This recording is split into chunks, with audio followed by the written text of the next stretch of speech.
Hey, it's Michael Manna, and today I'm going to be making my very own planet in Minecraft. Not this planet, though. No, today I'm making a giant planet in a massive 2000 by 2000 world with my very own custom biomes. These aren't going to be your standard Minecraft biomes. They're actually going to be kind of strange if I'm going to be honest, but epic nonetheless. So as you guys can see, we're on this island on the map.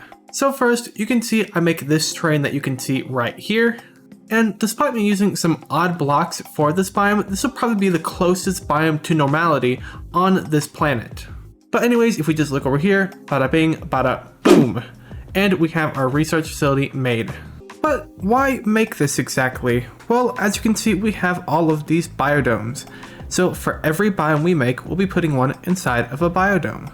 That way we can research all the different plant life on this planet. I almost forgot to mention, this is EV13. She is going to be assisting us throughout the video. Anyways, let's get started on the first biome. This biome is one of the stranger ones, and is really going to give you a taste of what the planet is going to look like. The first thing you'll notice is all of the shapes that I'm laying out. And you can see how they're all very spherical. This landscape is going to be kind of bally in a way, but now it is time for coloring. As you can see, I'm using mycelium for the ground and this purple gradient for the rocks. I'm also using clay for all of the coastlines. Now it's time for things to get interesting, which is going to be the plant life of this biome. We're gonna have a whole bunch of vines, twisting and turning everywhere in this biome. There's quite a lot of them. Of course, I shade the vines, and since it feels appropriate, I'm also going to be adding some of these warped vines to the biome as well. Not to mention these absolutely giant ones as well. Now, take a look at this. This is the very beginning of our planet. Now, before we work on the next biome, let's quickly head back to base. And as you can see here, we have a miniature ecosystem of the biome we just built. Let's go ahead and take a closer look inside. Analyzing data. The Viney Hills biome is a unique biome. Its very hilly landscape allows for the extreme growth of the cerulean vines. Explanation complete. So, the second biome will be right next to the one we just worked on. Right here. And this biome is going to be nothing like the last one. As you can see, I'm making all of these mountains, and this is really where the true scale of this planet is starting to show. Then I smooth the entire mountain down. And now this is going to be a pretty big cut from the last point, but after a lot of trial and error, I was able to make this really cool slime effect. And at this point, I think you can tell what this biome is going to be, which is a slime biome. Anyways, we're not actually done with the slime yet. I still have to blend it in with the rest of the ocean. And looking at it now, we can see how this slime very gradually seeps into the ocean.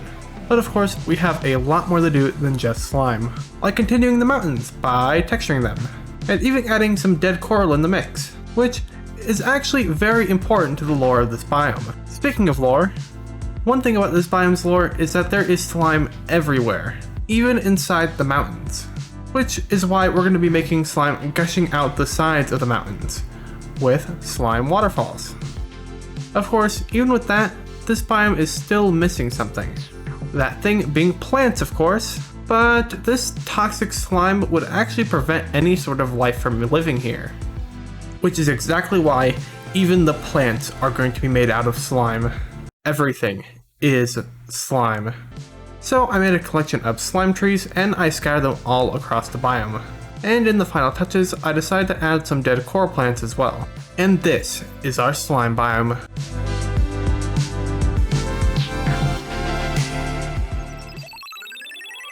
Analyzing data.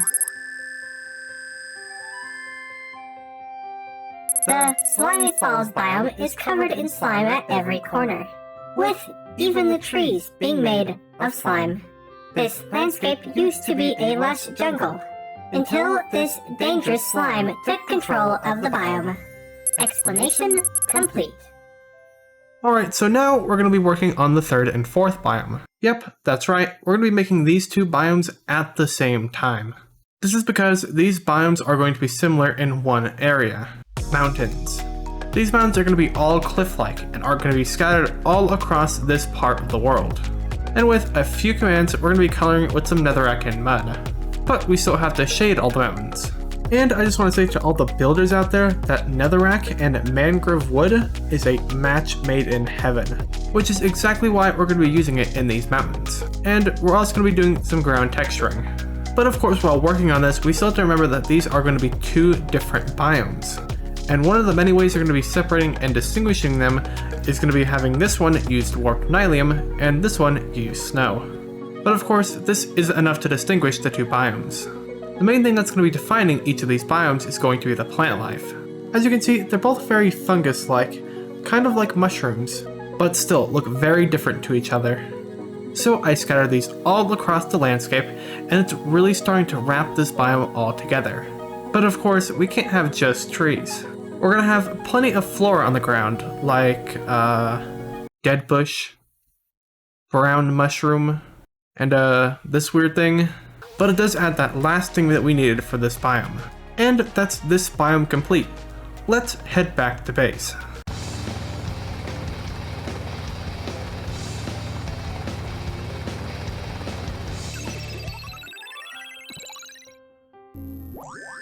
Analyzing data. The azure bloom and pale sprouts biome both come from similar origins. The plants in both biomes are genetically related. The pale sprouts grew to survive the cold, and the azure bloom grew much more abundantly in the temperate air. Explanation complete. Now it is time for the fifth and final biome, which is going to be a desert. But of course, it's not going to be any normal desert. But how exactly are we going to make it alien-like, like all the other biomes? Well, as you can see, I'm going to be making these simple hills and add some sand, which is going to be a red color. But the main thing that's going to really define this biome is going to be all of the rocks and spikes. And they are everywhere. And we're going to have big spikes, small spikes, massive spikes, and they're going to be everywhere in this desert. But of course, we need to shade the spikes in the sand, and at this point you can really see from afar how menacing this biome is. But you can't have any good desert without some cactus. And as you can see, I made all of these cactus designs from things that you really wouldn't expect to look like cactus. But you can see it works great for this biome. Oh, and I also made this volcano. Back to base! Analyzing data. The Crimson Waste is a volcanic desert, with the crimson cactus giving a dark red color as a result of the volcanic air. Explanation complete. And now we have made all 5 biomes. And just look at the before and after of this project. Absolutely insane. You can find the map download in the description, and don't forget to subscribe, please.